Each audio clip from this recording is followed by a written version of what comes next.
Case number 1 और case number 2।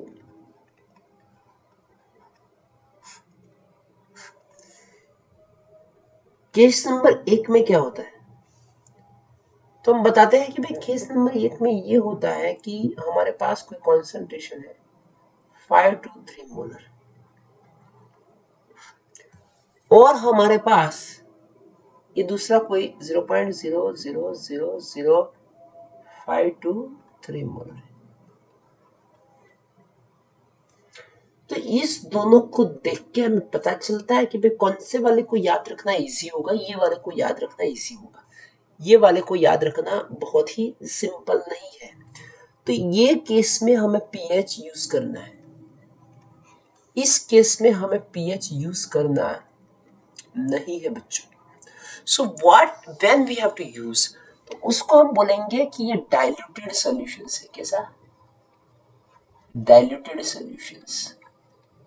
और इसको हम बताएंगे कि भाई ये कॉन्सेंट्रेटेड सॉल्यूशंस है। तो ये कंसंट्रेटेड सॉल्यूशंस के केस में हमें पीएच यूज नहीं करना है, डाइल्यूटेड सॉल्यूशंस के केसेस में करना है। सपोज कि मैं आपको बता दूं कि 100 मोलर H प्लस की पीएच कितनी होगी, तो आप बताओगे कि log 10⁻², तो ये हो जाएगी -2। तो बच्चों पीएच -2 नहीं होती। आप बताओगे कि log 10/10, तो ये हो जाएगी -1, सॉरी 1, सॉरी ठीक है 1 -1, log 1 10, ये 0 हो जाएगी। सो लेस देन 1 सा कॉन्सेंट्रेशन होगा तो ही हमें पीएच यूज करना है। तो बच्चों आज आपको इतना पता हो चल जाना चाहिए कि अगर पीएच किसके लिए यूज होता है, डाइल्यूटेड सॉल्यूशंस के लिए होता है। फिर हम चलते हैं, हमारे पास आगे चलने के बाद एक पीके और पीकेबी का कॉन्सेप्ट होगा। तो अगर मैं आपको बताता हूं कि भाई HCl का पीके कितना होगा,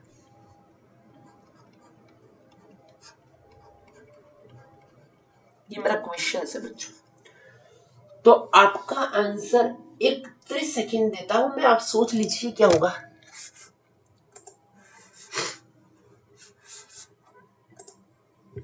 तो बच्चों HCl का पीके नहीं होगा, नहीं होगा। क्यों भाई, क्यों नहीं होगा?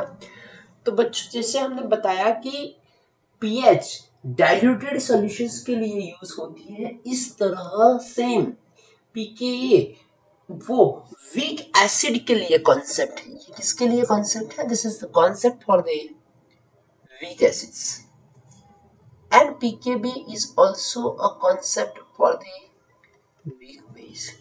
तो पीकेबी किसके लिए होता है भाई?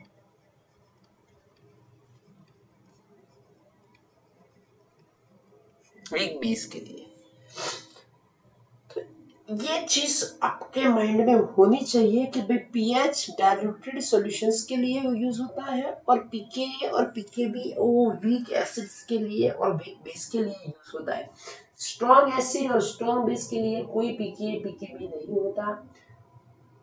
कॉन्सेंट्रेटेड सॉल्यूशंस के लिए भी कोई पीएच नहीं होती। चलते हैं पीएच स्केल कैसे कैसे होती है। तो pH scale is defined as a negative logarithm to the base 10 of the activity of hydrogen ions. So acidic solutions के लिए क्या होती है और basic solutions के लिए क्या होती है, that we have seen, and कहाँ पे उसका यूज करना है वो भी हमने बता दिया है। So it is activity, ये बहुत ही important है, activity of hydrogen ions। हम सिंपली बोल देते हैं कि भाई वो H प्लस का नेगेटिव कॉन्सेंट्रेशन है, वो सही है, एनसीईआरटी में भी ऐसा लिखा हुआ है, this is the activity of a hydrogen ions. फिर अगर हमें कुछ चेक करना है कि पे पीएच, देखो अभी इसमें इसी तरह सबकी पीएच ढूंढना होगा। तो जब आपको पीएच किसी भी एग्जाम्पल में, किसी भी प्रॉब्लम में ऐसा दिखाया जाए, ऐसा बताया जाए कि भाई ये चीज है, तो इसमें से कौन सी पीएच होगी, कितनी पीएच होगी, तो आपको पहले फाइंड करना है कि जो भी सॉल्यूशंस दिया है, जो भी कंपाउंड दिया हुआ है, that compound is either acid और बेस। और वो दूसरा एक तरीका ये होता है कि भाई वो सॉल्ट हो सकता है, दूसरा क्या होता है, सॉल्ट, और तीसरा वो हो सकता है बेस। तो आपको दिखना चाहिए ये सब में से कौन सा है, ये सॉल्ट है, एसिड है और बफर है। अगर ये एसिड है तो उसमें दो चीजें होगी, और बेस में भी यही चलता है, स्ट्रॉन्ग एसिड है, स्ट्रॉन्ग बेस है, वीक एसिड है और वीक बेस है। और स्ट्रॉन्ग एसिड और स्ट्रॉन्ग बेस का मिक्सचर है, और स्ट्रॉन्ग एसिड और स्ट्रॉन्ग एसिड्स के बीच में। ठीक, तो इसी तरह हम देखेंगे, अगर ये पहला वाला देख लो, pH of the strong acid, अगर ये स्ट्रॉन्ग एसिड है, स्ट्रॉन्ग डायप्रोटिक एसिड है, स्ट्रॉन्ग बेस है, और मिक्सचर ऑफ स्ट्रॉन्ग एसिड है, मिक्सचर ऑफ स्ट्रॉन्ग बेस है, mixture of strong acid and strong base है, जब तक बात चलेंगी स्ट्रॉन्ग एसिड की, तब तक आपको कुछ चिंता करने की जरूरत नहीं है। ठीक, क्योंकि स्ट्रॉन्ग एसिड और स्ट्रॉन्ग बेस में आपको डायरेक्टली कैलकुलेशंस करना है। उसके बाद हमारे पास होता है weak acids and weak base, और a mixture of weak and strong base, दो तरीके की बात है। तो बच्चों देखो, अगर आपके पास स्ट्रॉन्ग एसिड और स्ट्रॉन्ग बेस आता है तो आपको जरूर ही मुस्कुराना चाहिए और एंजॉय करना चाहिए। अगर आपके पास स्ट्रॉन्ग एसिड और स्ट्रॉन्ग बेस नहीं आता, आपके पास वीक एसिड और वीक बेस आता है, तो आपको थोड़ा बहुत सोचना होगा। वो कैसे सोचना होगा वो मैं बता देता हूँ, कैसे इक्वेशंस आते हैं वो सभी में हम नहीं आज जाने वाले, पर हमें वो दो इक्वेशंस पता चलनी चाहिए। देखो यहाँ पे ये बहुत ही इम्पोर्टेंट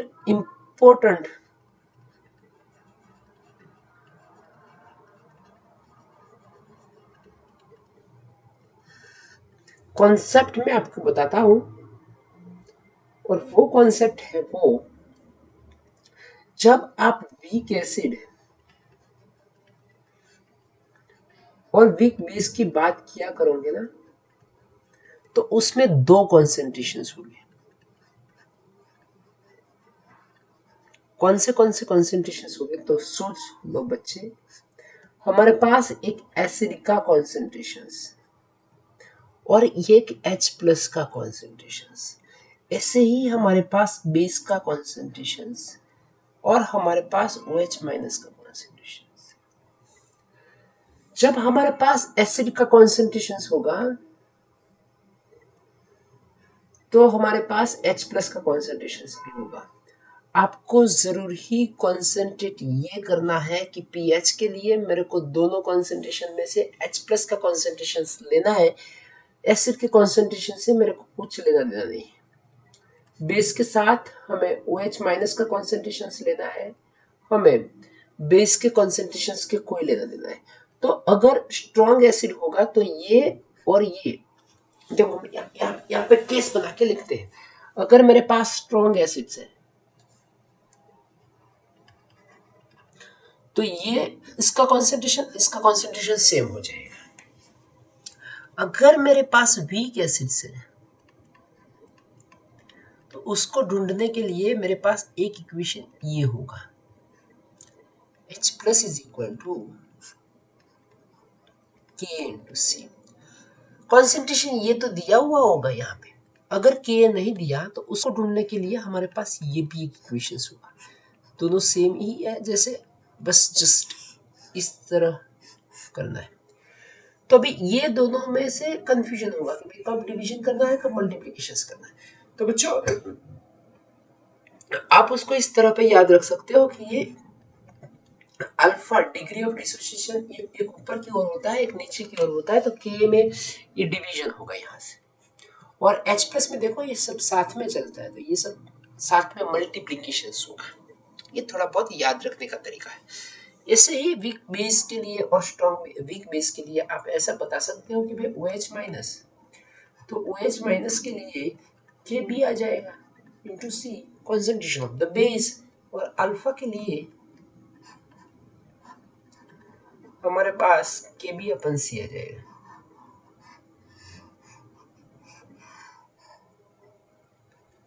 ठीक, तो हमें तो क्या ढूंढना है भाई, हमें ये ढूंढना है। हमें क्या ढूंढना है भाई, हमें ये ढूंढना है। तो ये मिल जाएगा तो पीएच मिल जाएगी, पीएच मिल जाएगी तो हमारा काम हो जाएगा। तो फिर ये पीएच ढूंढने के लिए हमारे पास पहले चलते हैं हम pH of the strong acid. देखो हमारे पास ये 4 प्रकार के प्रॉब्लम्स हैं। इस 4 प्रकार के प्रॉब्लम्स में आप देखोगे तो मैं आपको बताऊंगा कि pH इज इक्वल टू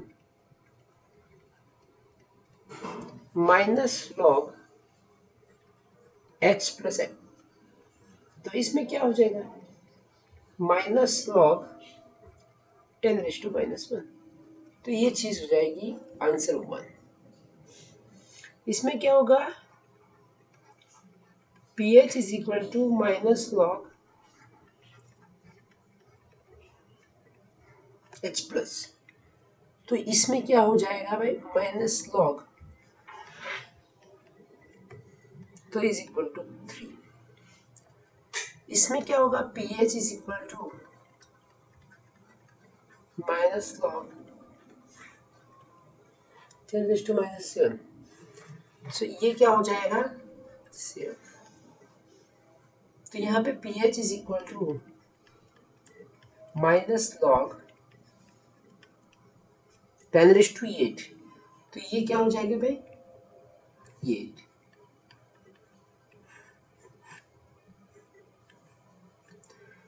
तो आप यहाँ पे सिंपली सोचोगे कि HCl की pH 8 आ गई, HCl की pH 8 आ गई, उसका मतलब ये होता है कि भाई ये एसिड नहीं है, बेसिक सॉल्यूशन है। बच्चों ऐसा कोई दिन भी हो नहीं सकता, क्योंकि एसिड को हम बेस नहीं बोल सकते, तो उसमें कुछ तो होगा कि जो हमें पहचानते नहीं होंगे और पता नहीं होगा।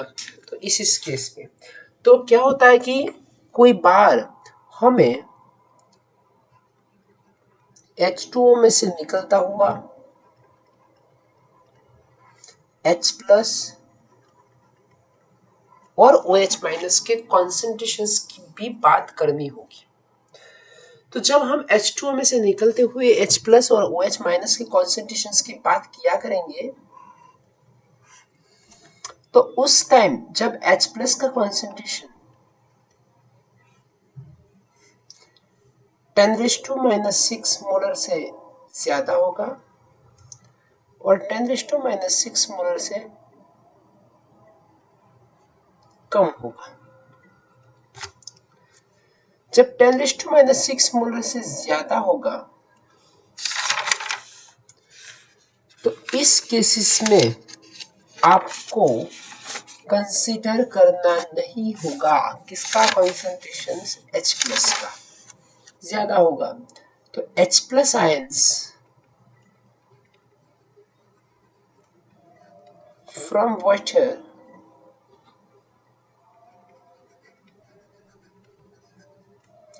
नेग्लिजिबल, और यहाँ पे H plus ions from water to be consider.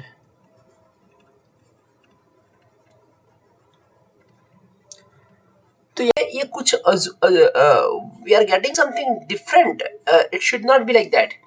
तो इसमें हमें अगर वो कॉन्सेंट्रेशन 10⁻⁻6 से कम होता है तो उस केस में हमें क्या करना चाहिए कि H प्लस जो वाटर में से आता है उसको भी कंसीडर करना होगा। H प्लस कंसिडर करने के लिए सपोज कि वाटर में H प्लस का कॉन्सेंट्रेशन कितना होता है, तो 10⁻⁻⁷।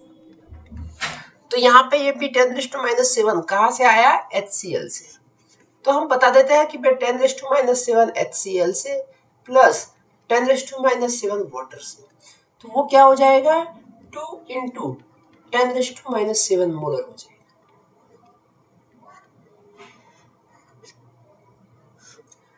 In that case I can say अभी pH ढूंढना है, तो कैसे ढूंढेंगे, तो pH is equal to -log 2 × 10⁻⁷।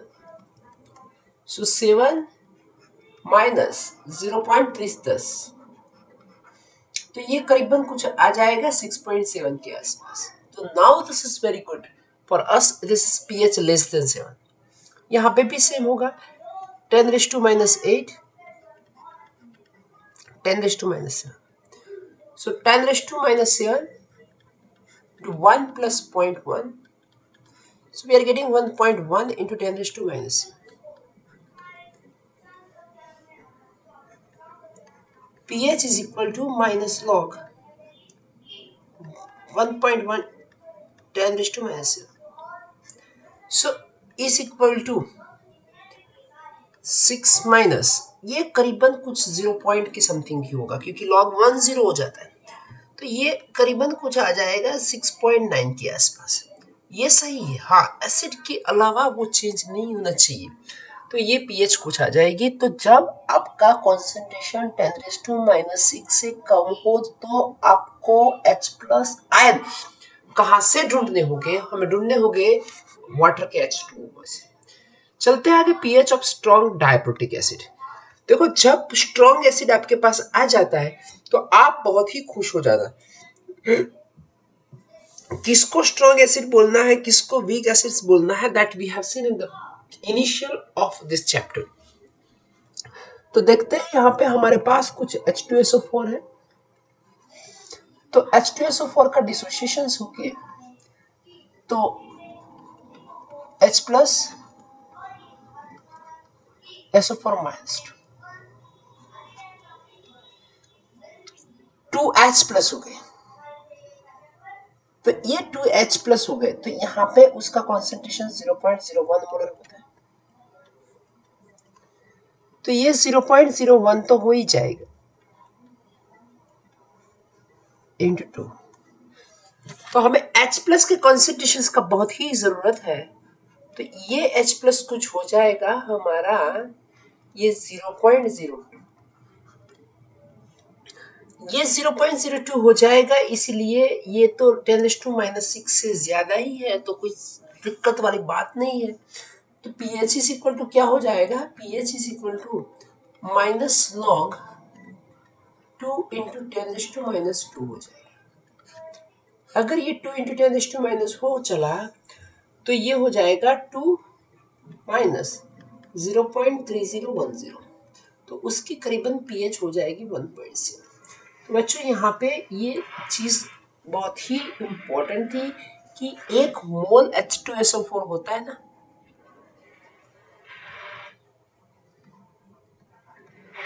वो हमें 2 मोल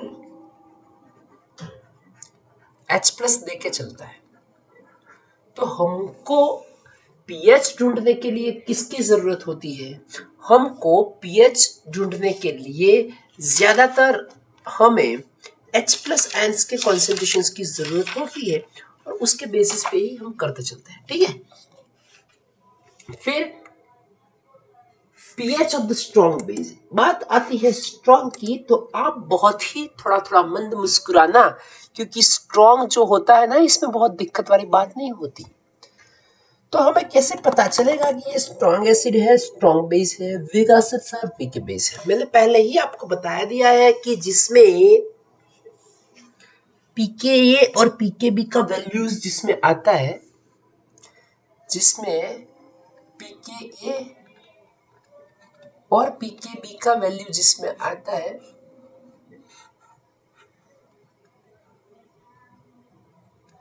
वो केसेस में उसको वीक एसिड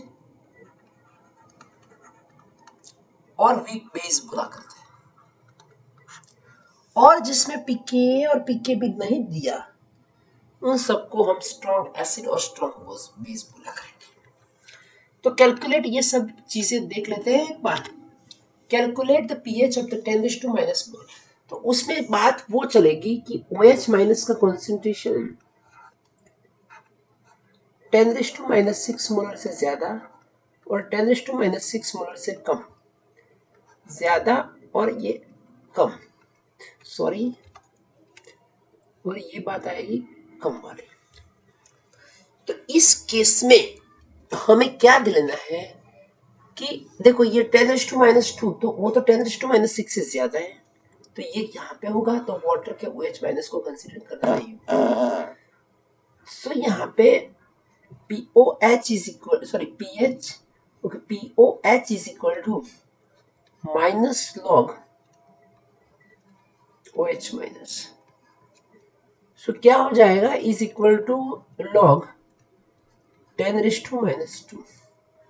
तो ये क्या हो जाएगा 2। अगर आपका POH 2 हो गया तो आपका पीएच कितना हो जाएगा बच्चों, इट्स वेरी सिंपल। उसके बाद उसकी ढूंढते हैं हम। देखो ये सीधा डायप्रोटिक एसिड लिया हुआ है। सो डायप्रोटिक एसिड के केसेस में COH ट्वाइस का डिसोसिएशन होते चलते हैं Ca+2 प्लस 2OH माइनस, तो उसमें ये हो जाएगा 2 × 10⁻²। So POH is equal to minus log 2 × 10⁻² होते चले। So in this case क्या हो जाएगा कि log ये हो गया, तो 2 माइनस 0.3010, तो ये हो जाएगा 1.7, ये POH। So in this case pH is equal to 12.3।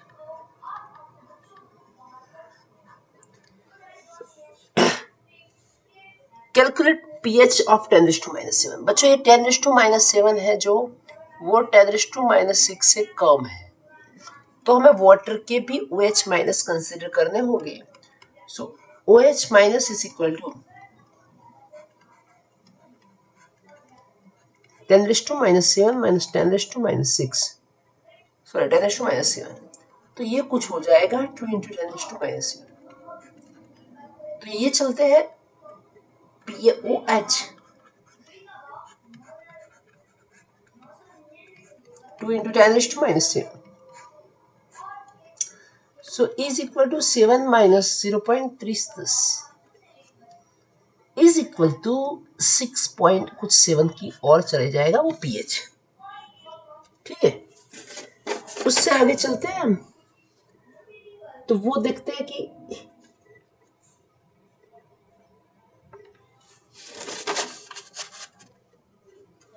so in this case if we see here the pH of the mixture of the strong bases, देखो ये बेस दिए हैं, that type of example we have seen in case of basic concept of the chemistry। इसमें ये देखा हुआ है basic concept of chemistry. तो बच्चों ये थोड़ा बहुत हम डायग्रामेटिकली देख लेते हैं, फिर आगे चलते हैं। देखो हमारे पास एक बीकर है, ये दूसरा बीकर है,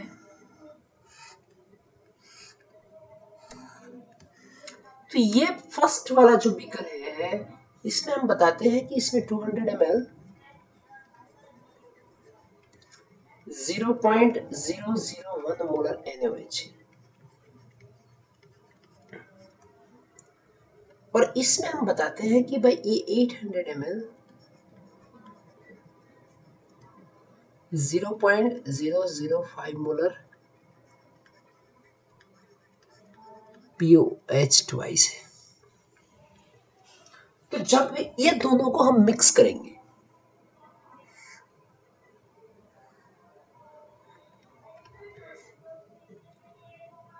ये दोनों को मिक्स करके हमारे पास कुछ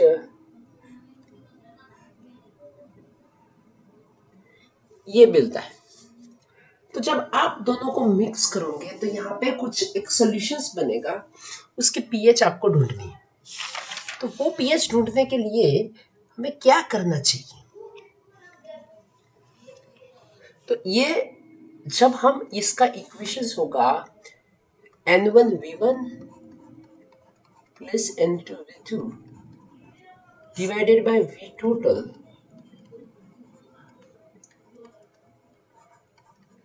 is equal to OH minus हो जाएगी।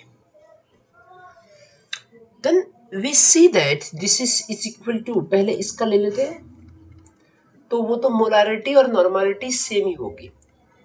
तो 200 इंटू 1 डिवाइडेड बाय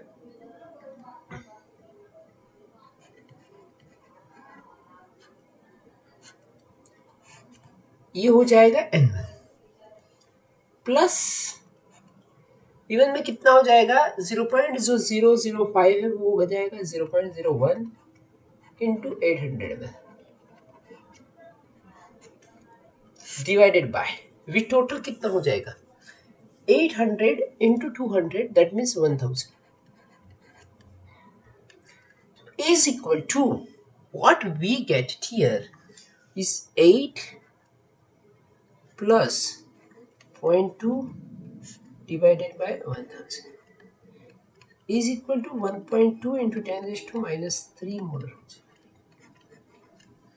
ठीक है, तो उस केस में हम POH यहाँ पे जो आता है उसका POH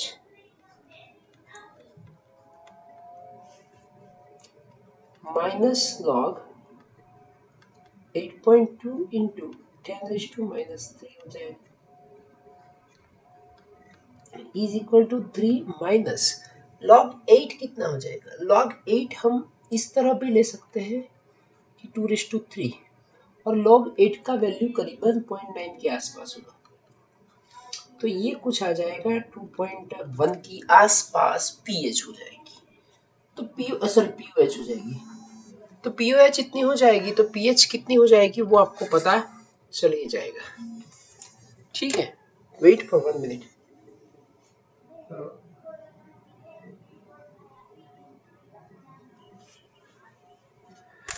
So in this case आपको pOH मिल गया। So to find that from this pH is very easy or that you can calculate। तो बच्चों इसमें दो तरीके का प्रॉब्लम हो पाएगा।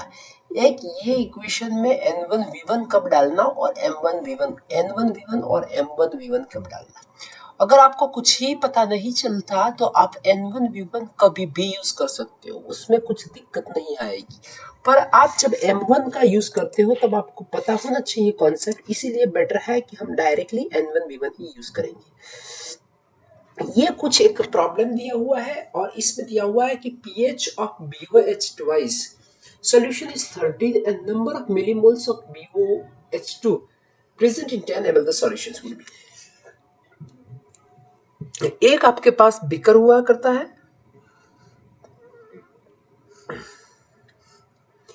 ये बीकर में एक सॉल्यूशन है और ये सॉल्यूशंस की पीएच कुछ करीबन 13 है।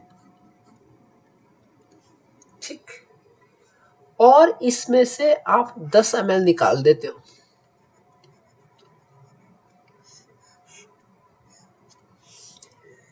तो वो कितने मिली मोल्स हो जाएंगे। तो हमें ये ढूंढना है कि भाई नॉर्मली वो हमको ऐसा कॉन्सेप्ट पता था कि M इंटू वी जो हो जाएगा, जो M इंटू वी हो जाएगा वो इजीली हमारे लिए मिली मोल्स ही होगा। ये क्या होगा,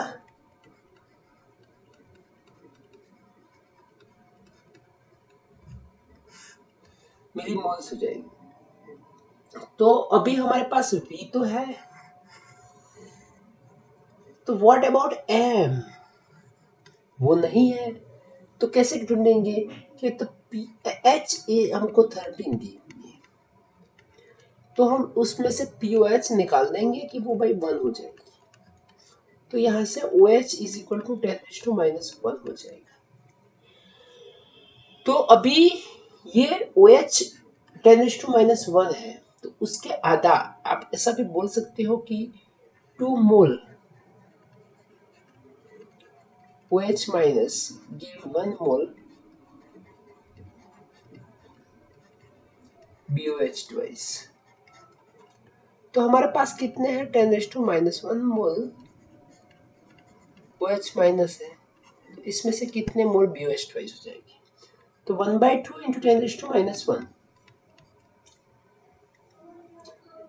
हो जाएंगे।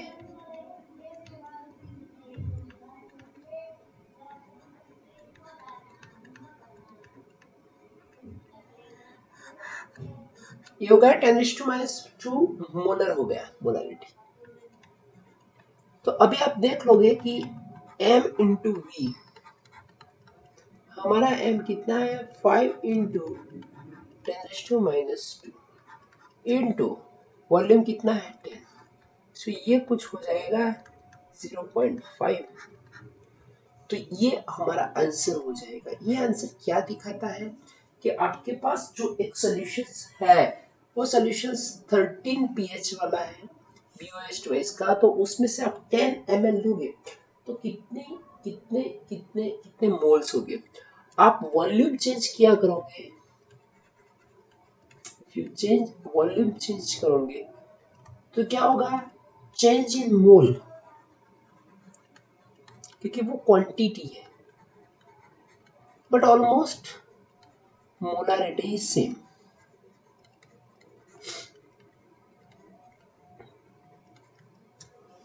मोलारिटी तो क्या हो जाएगी, सेम। चलते हैं फिर आगे, प्रॉब्लम नंबर ये तो उसमें कुछ ऐसा ऑप्शंस दिए हुए। देखो यहाँ पे मैं आपको एक चीज और दिखाना सुनाना चाहता हूँ बच्चों की, हमारे पास एक वीक एसिड CH3COOH है, उसका कुछ के होगा, और हमारे पास एक NH4OH है, उसका कुछ Kb होगा। तो बच्चों आप जरूर से सोच लेना कि ये K एसिटिक एसिड्स का है और ये Kb ये NH4OH का, ये दोनों के बीच में कुछ रिलेशंस नहीं है। बट इफ यू सी ये एसिटिक एसिड्स है और ये एसिटेट आयन है, ये होगा Ka और उसका होगा Kb।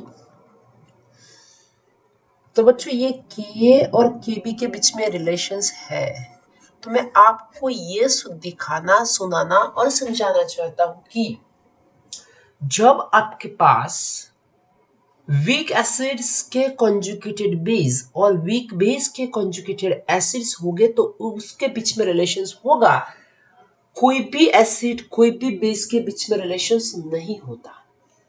तो क्या रिलेशंस है, so KW is equal to Ka into Kb। ठीक है, एक बात चलती है, तो उसमें हमारे पास pKb है, so pKa plus pKb is equal to 14। तो pKb कितना हो चलता है 10.83, ये कितना है कुछ 14, ये हो जाएगा pKa। So pKa is equal to 14 minus 10.83, तो ये कुछ हो जाएगा 14 10.86,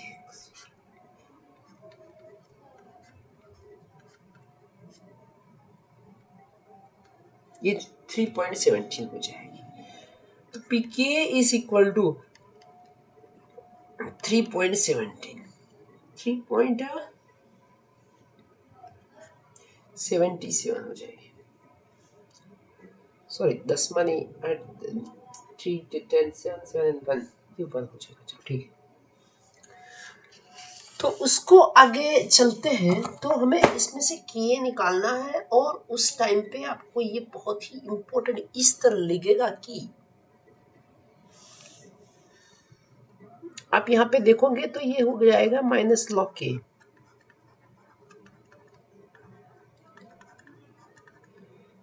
तो log k is equal to हो जाएगा -3.70। तो ये मैंने आपको सिखाया था कि k ऐसे निकालते हैं। तो k is equal to antilog -3.1। तो ये क्या हो जाएगा? तो एंटी लॉग -4 प्लस 0.83 है। तो ये ऐसे यहां से चलते हैं, यहाँ पे लिख दो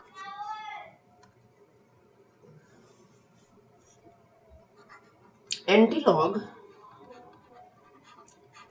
log 10⁻⁻4 प्लस log 0.83 किसका होगा? 7 के आसपास। तो ये कुछ हो जाएगा, ये एंटी लॉग अंदर आएगा तो एंटी लॉग इंटू लॉग 1 हो जाएगा। सो ये कुछ आंसर आता है 7 × 10⁻⁴। ये आंसर करीबन उसके पास है, तो हम बता देते हैं कि उसका आंसर हो जाएगा 6.75 × 10⁻⁴। तो ये कुछ प्रॉब्लम का सॉल्यूशन है। अभी एक चलते हैं pH of the strong acid and strong base. तो ये चीज ये चलती है यहाँ पे कि we have to find the pH of the mixture of the strong acid. आगे जो हमने देखा था, मैंने एक आपको बेसिक कांसेप्ट ऑफ केमिस्ट्री में बताया होगा कि when we mix two acids and when we mix two base, जब हम टू एसिड मिक्स करते हैं और एक ही टाइप के एसिड है तो उसको हमने बताया था कि चाय वाले दो चाय मिक्स करते हैं। जब हम एक एसिड और एक बेस, आप सोच लो कि एक हमारा चाय हो और एक कॉफी को मिक्स करते हैं तो क्या इसमें से निकल आता है। तो उसके लिए हमें क्या करना होगा, उसको थोड़ा बहुत ये सोचना होगा कि पीएच ढूंढनी है। अगर उसका कॉन्सेंट्रेशन ज्यादा होगा तो पीएच ग्रेटर देन 7 हो जाएगी, सॉरी ग्रेटर देन 7 हो जाएगी, और उसका कॉन्सेंट्रेशन ज्यादा होगा तो पीएच लेस देन 7 हो जाएगा। ठीक, तो इसके लिए हम इज इक्वल टू ऐसा लिख के बता देंगे कि 400 to 1/200 इंटू ये मोलारिटी दी हुई है, उसको नॉर्मलिटी में कन्वर्ट करने के लिए हम उसको मल्टीप्लाई बाय 2 किया करेंगे, minus this is 400 into 1/50 divided by, ये टोटल वॉल्यूम कितना हो जाएगा? ये टोटल वॉल्यूम हो जाएगा that is 1000, so is equal to 1000. So in the case of this are going to be cancelled out, तो ये 4 हो गया माइनस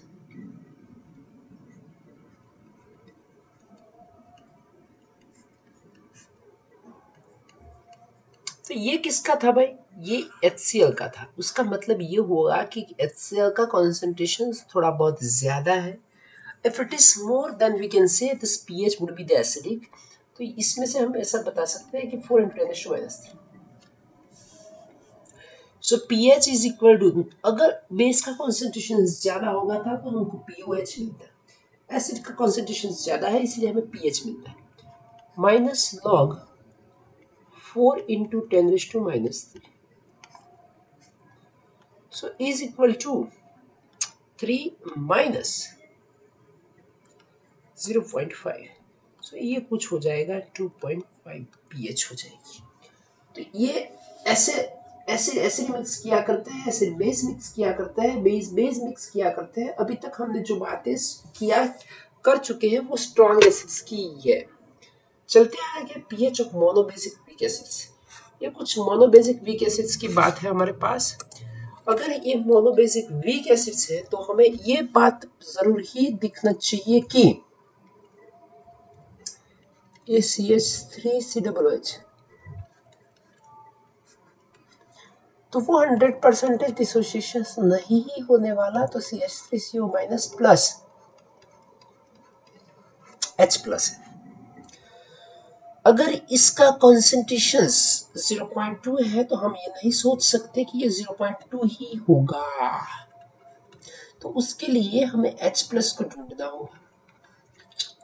तो H प्लस के लिए आपको एक इक्वेशंस मैंने बताया था कि ये कितनी कैपेबिलिटी है डिसोशिएट होने की, और वो कंसेंट्रेशंस क्या है। So in the case of that is equal to K कितना है 2 × 10⁻⁵ इंटू कॉन्सेंट्रेशन कितना हो जाएगा 0.2, सो is equal to 0.4 × 10⁻⁵, so 4 × 10⁻⁶, so 2 × 10⁻³ हो जाएगा। अगर ये pH H प्लस का कॉन्सेंट्रेशन इतना हो गया तो आपको वो पता भी गया होगा कि भाई POH कितना हो जाएगा, सॉरी pH कितनी हो जाएगी। So pH is equal to minus log 2 × 10⁻⁻3, so 3 minus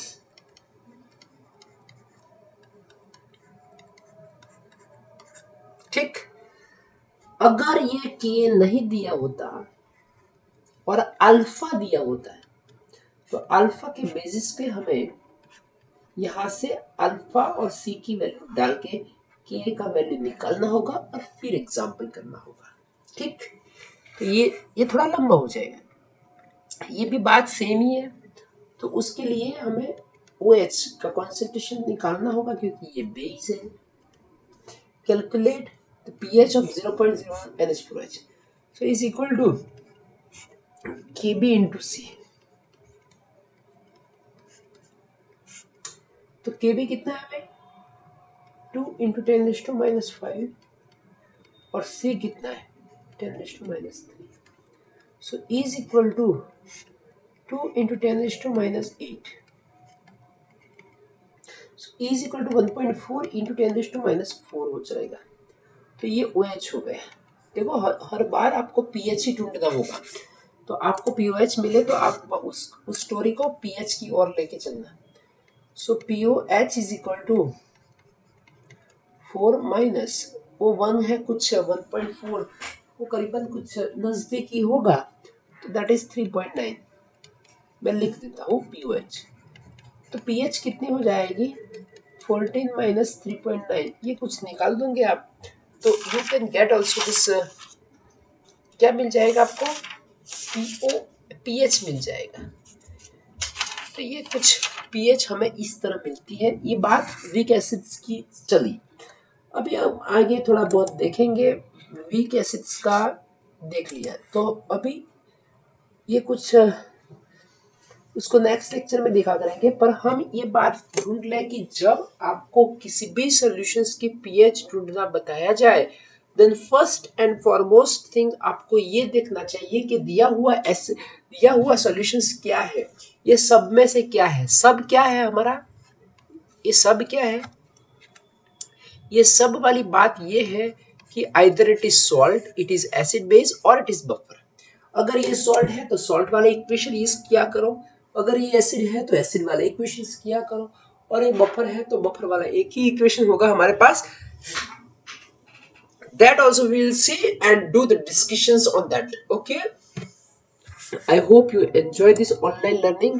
ऐसे ही हम चलाता हुआ है कि 10⁻⁻² moles of NaOH was added to the 10 liters of water. The pH will change by. So what is this solution is here? Suppose we have one beaker, that beaker containing 10 liter water. Okay, normally we all know that the pH of simple water is about 7, so its pH is 7. Now what happened, we are adding a 10⁻² mole. The situation is arises here. So in the same 10 liter bucket, we add 10 raised to minus 2 moles of NaOH. So what is the pH of this water? So in this case, molarity is equal to 10 raised to minus 2 divided by 10 liter. So is equal to mole per liter, 10 raised to minus 3 mole. Okay. So new POH is equal to minus log O H. ये strong base ही है, इसलिए कोई दिक्कत वाली बात नहीं है, और डायरेक्टली ही we write it. So what we are getting here is log 10 raise to minus 3 is equal to 3. तो ये पीओएच कुछ 3 आ गया, तो पीएच कितना हो जाएगा, करीबन 11 हो जाएगा.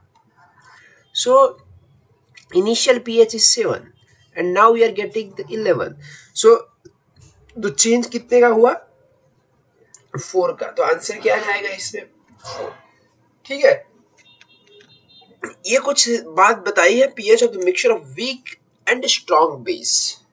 जब बात आती है weak and strong base, then there would be a common ion effect. देखो बच्चे, कॉमन आयन इफेक्ट के लिए एक स्ट्रॉन्ग एसिड होना जरूरी है और एक वीक एसिड होना बहुत ही जरूरी है. उसके अलावा कॉमन आयन इफेक्ट नहीं आती. देखते हैं यहाँ पे एक कॉमन का एसिड कौन सा है, ये acetic acid, that is our week acid, और ये HCl, ये हमारा स्ट्रॉन्ग एसिड है. तो ये बात हो गई स्ट्रॉन्ग एसिड और वीक एसिड्स के. स्ट्रॉन्ग एसिड ये दो टाइप्स होते हैं, स्ट्रॉन्ग एसिड और वीक एसिड, और we can say strong base and weak base. हो सकती है ऐसी बात. तो यहाँ पे लिखते वक्त हम रिएक्शंस को लिखेंगे कि भाई CH3COOH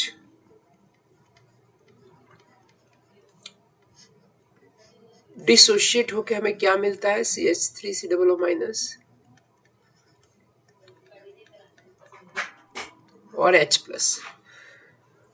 और इसमें ही हम HCl का स्ट्रॉन्ग एसिड डालते हैं. वो डालते वक्त इसमें एक ही एरो आएगा. ये दिखने वाली और सोचने वाली बात यही है कि यहाँ पे एक ही एरो आता है. उसका मतलब ये हुआ कि इक्विलिब्रियम वाले चैप्टर में मैं देखा था कि अगर उसका कॉन्सेंट्रेशन बढ़ जाएगा, H प्लस का concentration is going to be increase, then what happen, the reaction is going to be on a reactant side. But इसमें ये reactant side नहीं जाएगी. Which reaction will move the reactant side? तो ये reaction ही reactant के side जाएगी, क्योंकि वो weak acids है और weak acid दोनों तरह से चलता है, forward as well as backward. तो इसका concentration कुछ दिया हुआ है, that is a 0.1. ये 0.1 होगा तो ये भी 0.1 होगा तो ये भी 0.1 होगा. It's very simple. और k की कुछ वैल्यू दी हुई है और k के वैल्यू के अकॉर्डिंग हमें इसमें से कुछ निपटाना है कि भाई वो कितना होता होगा. तो देखते हैं यहाँ पे इनिशियली आप देख लो तो t is equal to 0 time पे उसका कॉन्सेंट्रेशन कुछ C1 लिख लेते हैं. ये 0 ये 0 होगा. After some time it is going to be dissociated. तो डिसोसिएशन कितना होगा, C1 माइनस C1 अल्फा. तो ये C1 अल्फा, ये भी कुछ C1 अल्फा हो जाएगा. तो ये T is equal to T time पे इक्विलिब्रियम की बात करते हैं. जब इक्विलिब्रियम होगा, इक्विलिब्रियम इसमें ही आएगा, इसमें कुछ इक्विलिब्रियम वाली बात आती नहीं. तो नया K डालते हैं तो K is equal to acetate ion और H प्लस आयन और CH3COOH. तो ये K का कुछ वैल्यूज हमको दिया हुआ है. तो K के वैल्यूज के अकॉर्डिंग K का कितना वैल्यू 1.8 इंटू 10⁻⁻5 दिया हुआ है. सो इज इक्वल टू CH3COOH के एसिटेट आयन कितना हो जाएगा तो वो C1 अल्फा, और H प्लस कितना हो जाएगा, C1 अल्फा प्लस 0.1, क्योंकि ये H प्लस में इसको भी कंसीडर करना होगा और उसको भी कंसीडर करना, डिवाइडेड बाय इसमें ये एसिटिक एसिड कितना हो जाता है, C1 माइनस, तो उसमें से कुछ C1 निकाल देते हैं, निपटा देते हैं, तो 1 माइनस अल्फा कॉमन निकल जाएगा। ये किसका होगा, एसिटिक एसिड का ही। HCl का क्यों नहीं लिखा, क्योंकि HCl is a strong acid and for that we did not require a K, तो that is going to be cancel out. ये तरीका यहाँ पे इग्नोर करने की बात आएगी, क्योंकि 0.1 का कंसंट्रेशन ज्यादा ही होता है इसलिए। तो 1.8 into 10⁻⁻5 is equal to alpha into 0.1 divided by, ये अल्फा की चीज बहुत ही स्मॉल होगी तो आप इग्नोर कर पाओगे, सो इट इज 1। सो क्या मिल गया, alpha is equal to 1.8 into 10⁻⁻4 हो जाएगा। ये आपका डिग्री ऑफ डिसोसिएशन हो जाएगा। क्या हो जाएगा, डिग्री ऑफ डिसोसिएशन। अब अगर ये तो थोड़ी बहुत देखने वाली चीज ये है कि आप एक तरह से ऐसा देख लेते हो कि हमारे पास अल्फा का एक इक्वेशन आपको पता हो तो K/C, तो मैं थोड़ा बहुत आपको ये भी यहाँ से बोल देता हूँ कि ये डायरेक्टली करना हो ये तब ही करना जब आपका कॉन्फिडेंस आ जाए, वरना उसको इस तरह ही चलाना। तो क्या होता है कि alpha is equal to K divided by concentrations of strong acid. ये कब होगा, अगर ये मोनोप्रोटिक एसिड है और ये भी मोनोप्रोटिक एसिड है। अगर वो डायप्रोटिक एसिड हो जाता है then we have to think.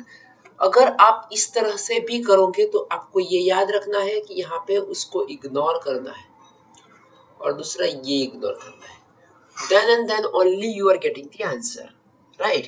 तो ये चीज बताता है कि भाई आप HCl के प्रेजेंस में डिसोसिएशन किया करोगे तो एसिटिक एसिड का डिसोसिएशन कुछ 1.8 इंटू 10⁻⁻4 के करीबन हो जाएगा। ठीक, चलते हैं तो फिर आगे। सॉल्ट हाइड्रोलिसिस, हमारे पास ये चारों प्रकार के सॉल्ट होते हैं। देखो हमने अभी तक जो पीएच देखी हुई है, that pH is for the acid base, strong acid strong base, strong weak acid weak base, और स्ट्रॉन्ग एसिड का मिक्सचर, और स्ट्रॉन्ग एसिड और वीक एसिड का मिक्सचर।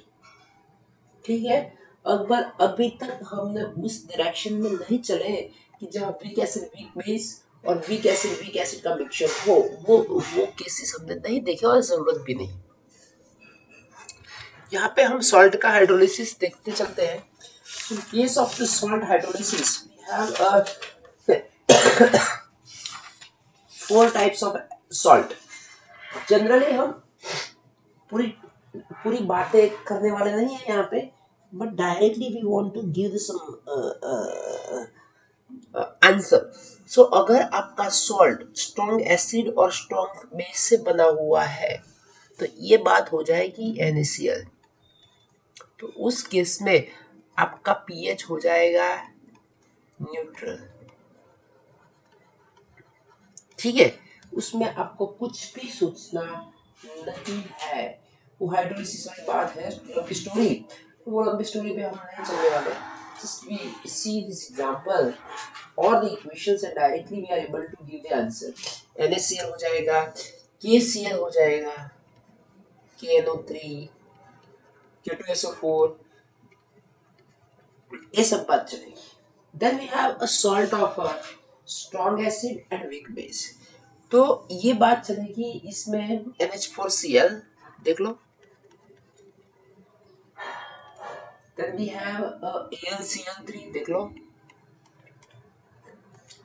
तो ये सॉल्ट है और ये सॉल्ट का दो पार्ट करते हुए चलते हैं, then we are getting aluminium hydroxide and hydrochloric acid. इसमें अमोनियम हाइड्रोक्साइड और हाइड्रोक्लोरिक एसिड, आपको देख के पता चल ही जाता होगा कि hydrochloric acid is strong acid. Now this बात वहां पे आके रुकती है कि भाई इक्वेशंस में बना है तो क्या बना है, ठीक है।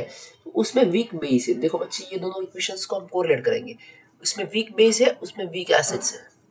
वीक एसिड होगा तो उसका पीके होगा, और वीक बेस होगा तो उसका पीके होगा, उसका कुछ होगा नहीं,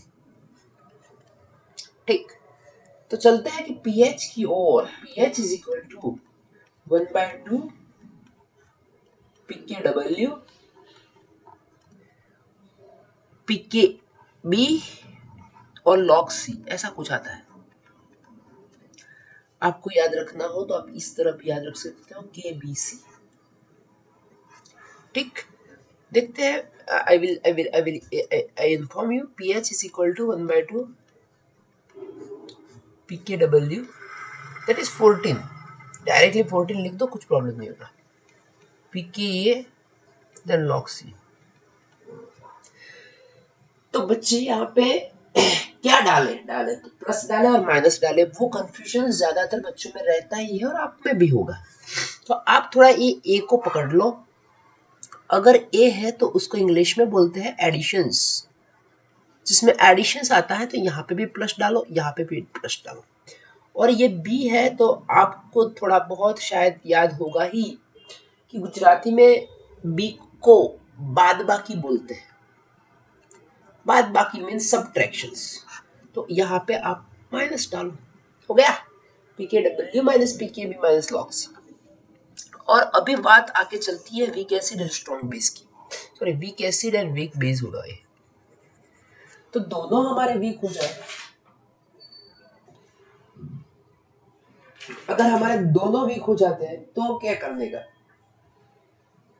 So in this case we will not consider the concentrations, but यहाँ पे इसको भी लेंगे उसको भी लेंगे। तो pH is equal to 1/2 pKw, acid का pKa, वीक बेस का pKb।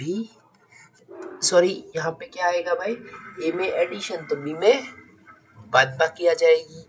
तो यहाँ पे बाद बाकी डाल दो, माइनस, बाद बाकी मीन्स माइनस। तो ये चार इक्वेशन है हमारे पास सॉल्ट के हाइड्रोलिसिस करने के लिए। हमारे पास एसिड के पीएच ढूंढने के लिए स्ट्रॉन्ग एसिड होगा तो कुछ दिक्कत वाली बात नहीं थी, हम बहुत ही एंजॉय करते थे इसमें।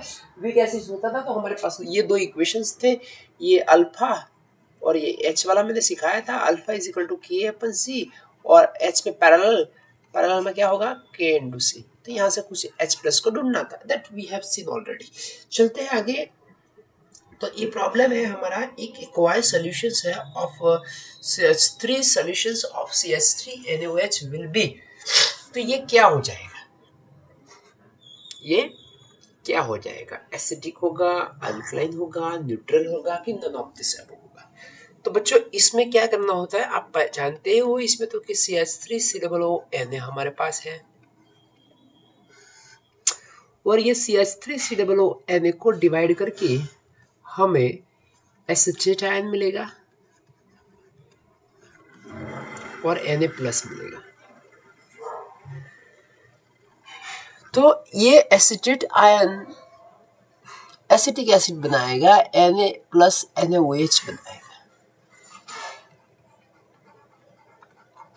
तो NaOH हमारा स्ट्रॉन्ग बेस है तो उसकी पीएच कौन से साइड्स पे होगी, अल्कलाइन साइड्स पे। आप ऐसा भी बता सकते हो कि यहाँ पे NaOH बन गया, but dear student in a solutions it is available in the form of dissociated form Na plus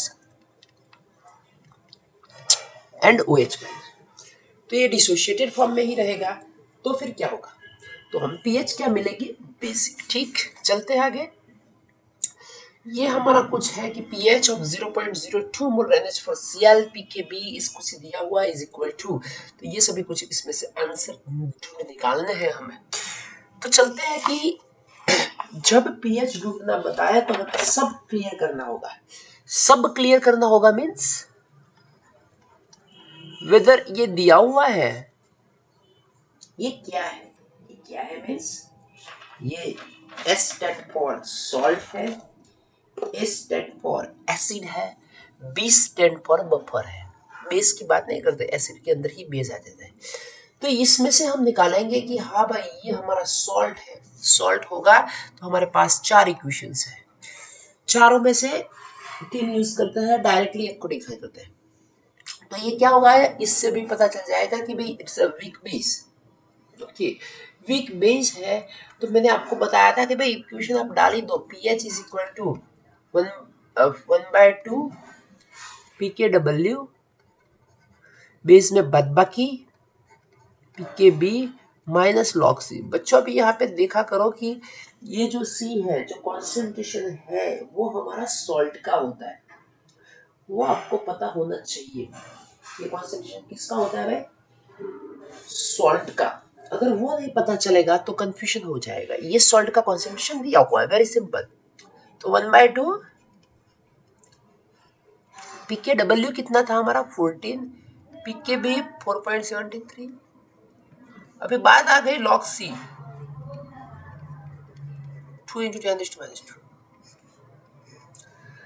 तो चलते निकालते हैं इसमें से कुछ क्या पॉसिबल आंसर हो सकता है। 14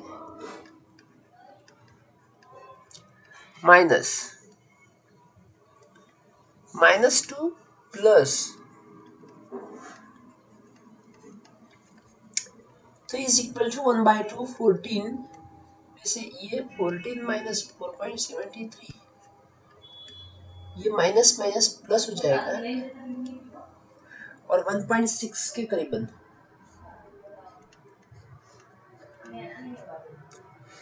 तो ये कुछ आ जाएगा उसके राउंड अबाउट 5.48। ठीक है, यहाँ से निकल जाएगा तो 10.73 में ये डाल दो तो 11 पॉइंट समथिंग हो जाएगा, 11 के आसपास करीबन ये हो जाता है। ठीक, तो ये एक बात चलती है, ये सिंपल सॉल्ट हमारे पास दिया हुआ है और उसकी पीएच हमें ढूंढनी है और हम वो ढूंढ पाते हैं। चलते हैं प्रॉब्लम, ये एक अच्छा पीके ऑफ वीक एसिड्स दिया है भाई, कितना पीके दिया है 4.8, पीके ऑफ वीक बेस दिया है, कितना दिया है 4.7। The pH of the acquired solutions of the corresponding salt, अभी ये सॉल्ट हो गया, हमें ढूंढनी किसकी है, सॉल्ट की पीएच ढूंढनी, हमें उसके अलावा किसी पीएच ढूंढनी नहीं ही है। तो अब होगी तो बात किस, क्या बात हो जाएगी, तो इसमें हमारा ये जो है वीक एसिड और वीक बेस का सॉल्ट है, तो उसका इक्वेशन डाल दो, pH is equal to 1/2 pKw, acid का एडिशन, बेस की बदबाकी वो चलेगी। सो इज इक्वल टू 1/2, ये 40 हो जाएगा, एसिड का एडिशन वाला कितना था हमारा भाई, ये 4.8 और बदबाकी वाला कितना है 4.78। देखो आपको देख के ही पता चल जाएगा, इज ऑलमोस्ट इज इक्वल, तो 7 पॉइंट समथिंग वाला जो वही हमारा आंसर हो जाएगा। तो ये थोड़ी टेढ़ी मेढ़ी बात दी हुई थी कि भाई इसमें से ये बनता है, इसमें से वो बनता है और उसके बाद में सॉल्ट बनता है, तो सॉल्ट की पीएच क्या होगी वो ढूंढा कीजिए, तो दैट वी हैव टू। तो उससे आगे हमारा एक और तरीका है कि 100 ml 0.02 molar benzoic acid is titrated. अभी आप एक बात माइंड में क्लियर कर दो कि टाइट्रेशन वाली जब बात आती है तो दो ही केसेस हो सकते हैं एट पर हमारे लेवल पे। तो एक हमारा तरीका और एक हमारा ये केस हो जाएगा, केस नंबर 1 लिख देते हैं उसको, और एक हमारा दूसरा तरीका हो जाएगा, उसको बोल देते हैं केस नंबर 2।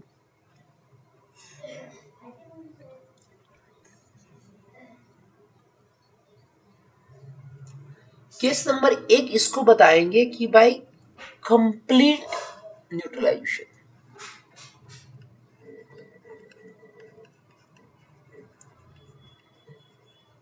और केस नंबर दूसरे को बताएंगे हाफ न्यूट्रलाइजेशन।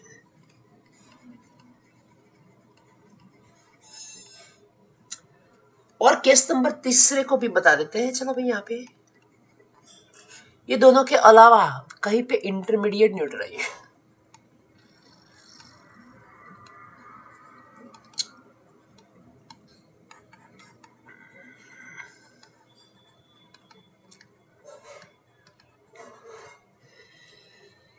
इस तीनों में से हम ढूंढ निकालते हैं कि भाई देखना बहुत ही इंपॉर्टेंट है। अगर कंप्लीट न्यूट्रलाइजेशन हो जाता है तो यहाँ पे बात हो जाएगी सॉल्ट वाली। अगर हाफ न्यूट्रलाइजेशन हो जाता है तो very simple, pH is equal to pK होके चला रहेगा और pOH is equal to pK भी हो जाएगा। अगर इंटरमीडिएट होता है तो यहाँ पे बफर पे काम किया कीजिए। तो यहाँ पे दिया हुआ है कि 100 ml बेंजोइक एसिड है हमारे पास, ये मोनोबेसिक एसिड है और इस टाइट्रेटेड यूजिंग 0.02 मोलर NaOH, ये भी मोनोबेसिक मोनोएसिडिक बेस है, मींस कि 1 मोल बेंजोइक एसिड का 1 मोल NaOH के साथ रिएक्ट हो पाता है।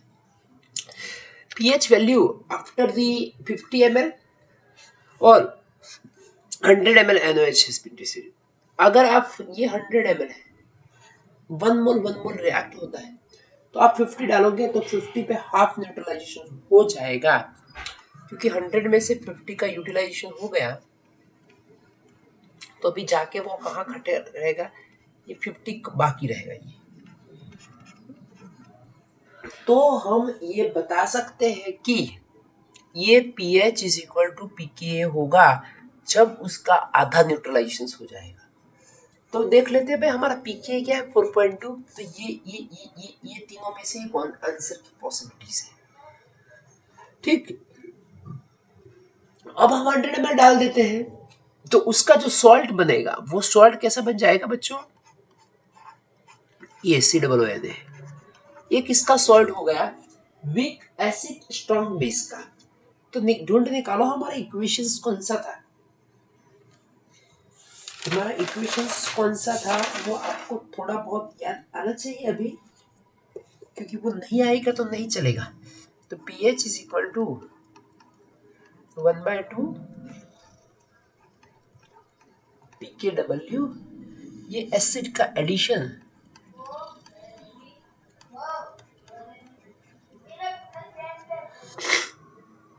अभी बात क्या चलेगी यहाँ पे बात ये चलेगी कि इसमें कुछ प्रॉब्लम नहीं है, इसमें कुछ प्रॉब्लम यहाँ आके खड़ी रह जाएगी, करे तो यहाँ क्या करे। देखो ये बेंजोइक एसिड्स के कितने मोल हो जाएंगे, आप उसको उससे मल्टीप्लाई कर दोगे तो आपके पास 2 मिली मोल्स हो जाएगी, उसको उसके साथ मल्टीप्लाई कर दोगे तो आपके पास 0.02 ही मिली मोल्स हो जाएंगे। देखते चलो यहाँ पे उसको जरा, ओके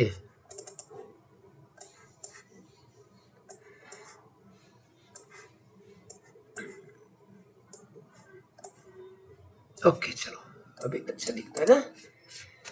तो यहाँ पे ये क्या चीज चलती थी कि भाई ये जो हमारा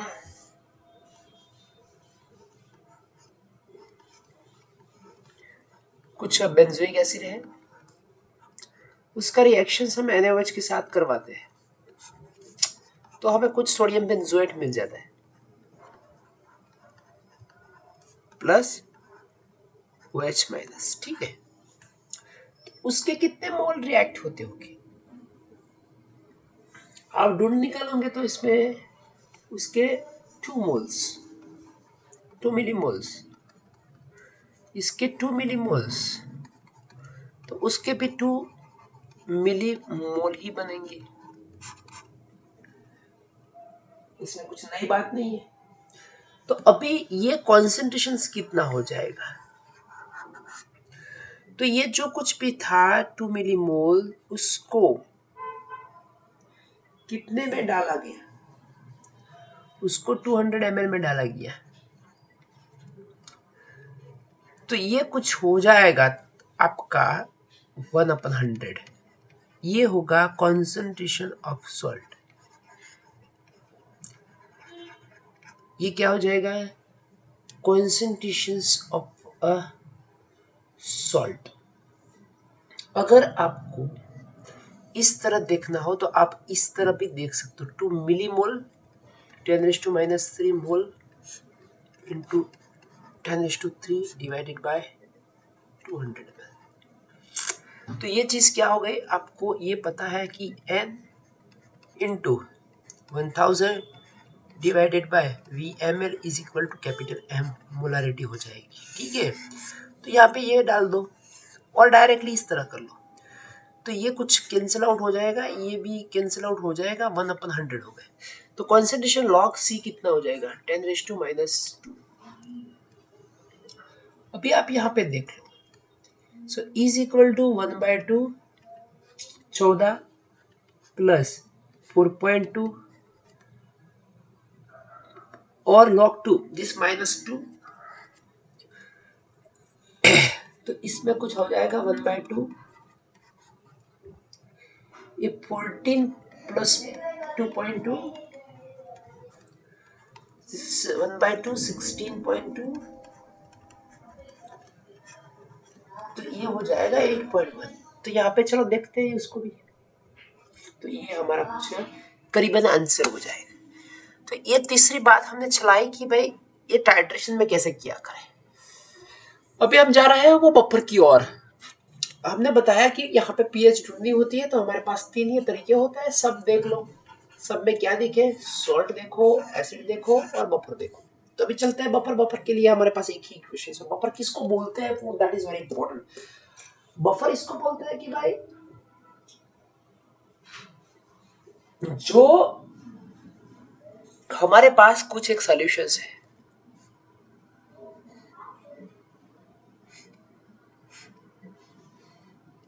और इस सॉल्यूशंस में कुछ बफर है,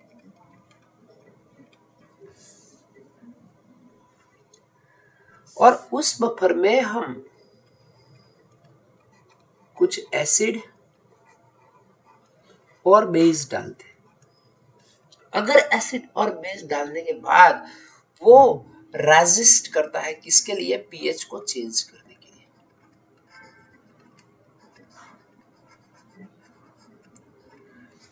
पीएच।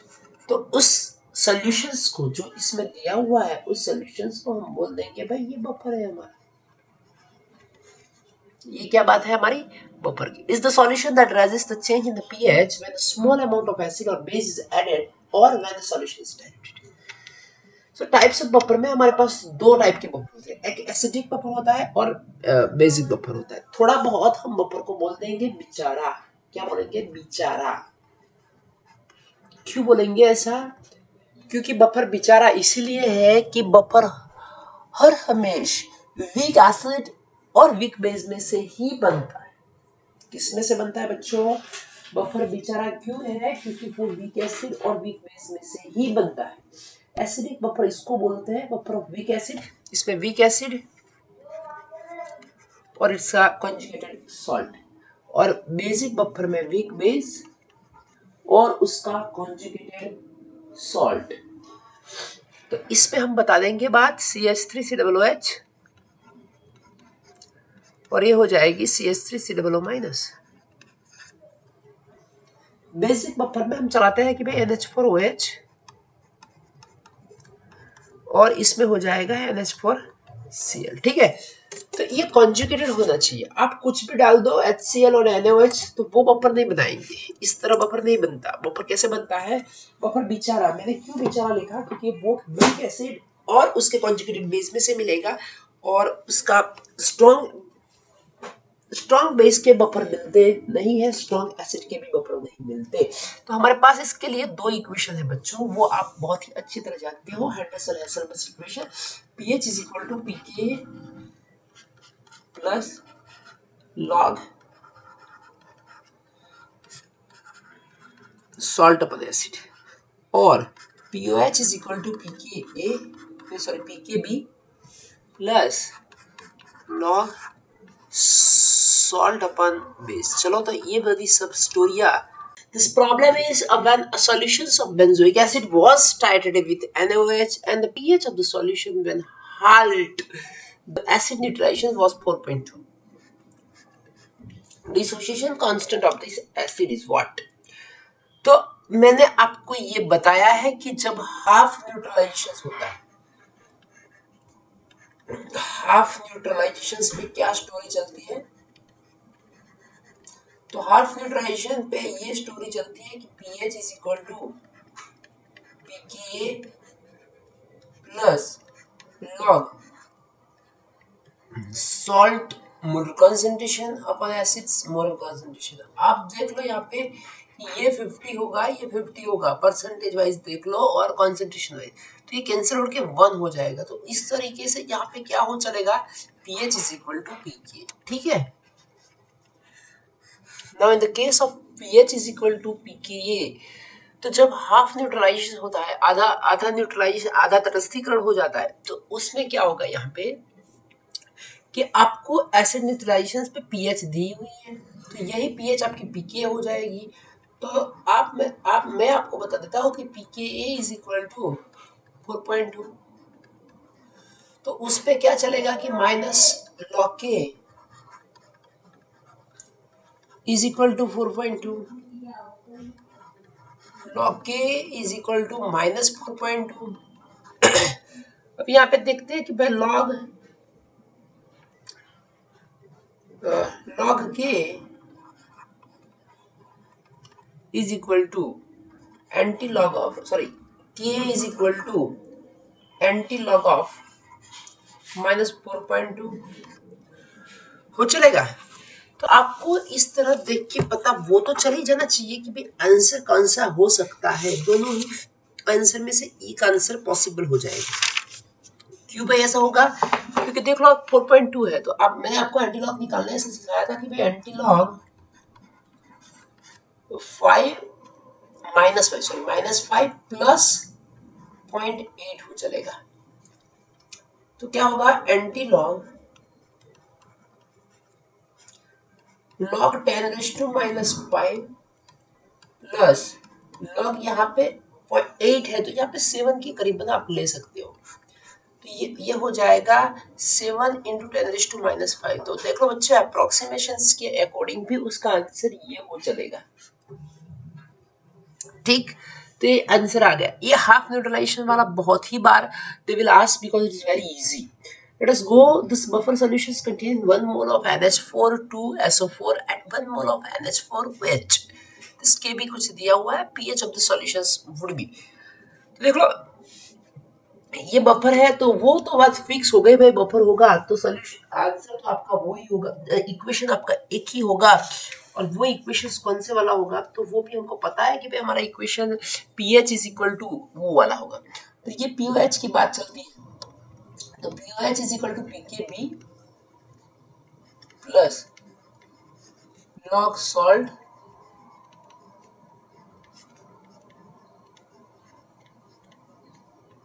अपन बेस। तो pKb में क्या हो जाएगा, minus log Kb is equal to 5 plus अभी log salt कितना है, ये 1 मोल है दोस्त। तो यहाँ पे से ये उसका 2 मोलिक्यूल्स निकल आते हैं, तो ये उसका अब 1 मोल सॉल्ट, ये NH4 के साथ चेक किया करेंगे, तो ये 2 हो जाएगा और बेस आपका 1 मोल हो जाएगा। वो सॉल्यूशंस का कॉन्सेंट्रेशन सेम ही है, तो यहाँ वॉल्यूम तो आएगा पर वो वॉल्यूम क्या होगा, कैंसिल आउट हो जाएगा। तो 5 और 0.3010, तो ये चीज चलेगी 5.3 पर। ठीक, तो ये आंसर आ जाएगा। चलते हैं आगे कि ये प्रॉब्लम 191 है। 20 ml of 0.2 molar NaOH is added to the 50 ml of 0.2 molar acetic acid to give the 70 ml of the solution. What is the pH of the solution? Ionization constant of acetic acid is given us is Ka is equal to 2 into 10⁻⁵।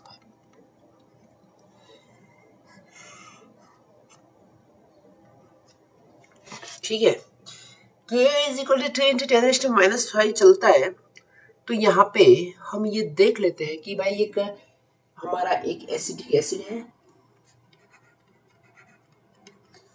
और acetic acids के solutions में वो 20 ml NaOH यहाँ से डालते हैं, तो क्या होगा 20 ml 0.2 मोलर NaOH, और इसमें हम is added to 50 ml of 0.2 molar, इसको हम डालते हैं 50 ml में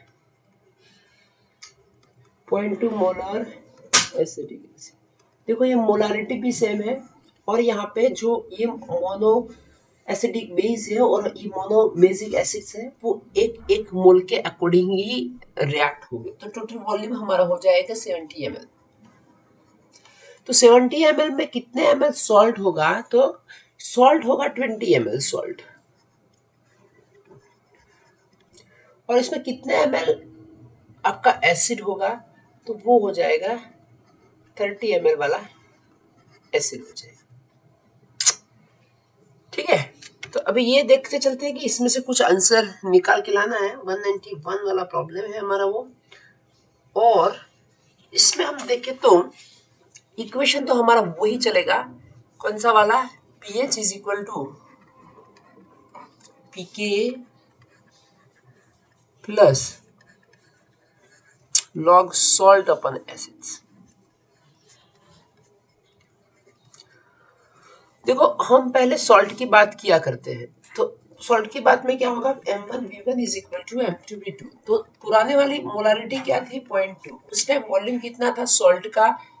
सॉल्ट का वॉल्यूम तो हमको पता नहीं किया करते, बट वो वी कैन टेक 20। तो नई मोलारिटी क्या आ जाएगी? और ये हो जाएगा 70 के करीबन टोटल वॉल्यूम।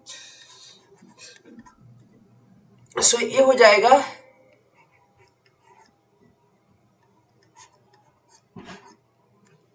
ये 4/70 हो जाएगा, 4/70। और वो हो जाएगा ये एसिड हो जाएगा, ये 4/70 हो गया। तो ये भी कुछ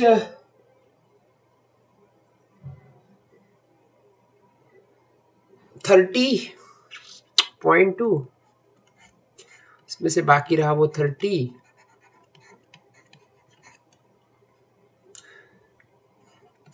6/70 हो जाएगा। तो ये पीके आपका कुछ आ जाएगा 5 - 3, इसकी 4.7 के करीब बनाएगा। ठीक है, 4.7 प्लस लॉग सॉल्ट हमारा कितना है भाई यहाँ पे? 4, और ये कितना है? 6। तो ये 2/3 करके रख लेते हैं। 4.7 log 2 माइनस log 3, ये प्लस होगा 4.7 प्लस log 2 माइनस log 3। तो ये आंसर कुछ हम देख ले तो यहाँ पे क्या आ जाएगा? आपको लगता है कुछ आंसर आएगा इसमें? लगेगा तो सही। और इसमें आंसर, इसमें से सब्ट्रैक्शन होगा 4.7 में से इसे निकाल के यहाँ से सब माइनस वाला साइन ये करना हो तो हो जाएगा 3010 माइनस लॉग 0.447 समथिंग, और ये सब निकाल के यही आंसर आ जाएगा। ठीक है, तो बच्चों यहाँ पे ये चीज देखने की है कि सॉल्ट और acid concentration is not given directly, we have to calculate the molarity. आप यहाँ से मोल निकाल दोगे, फिर आपको टोटल वॉल्यूम के साथ उसका कैलकुलेशन, उसका जो करवाना होगा, that you have to do, otherwise it is very difficult to get the conclusion. Is it? चलते हैं आगे।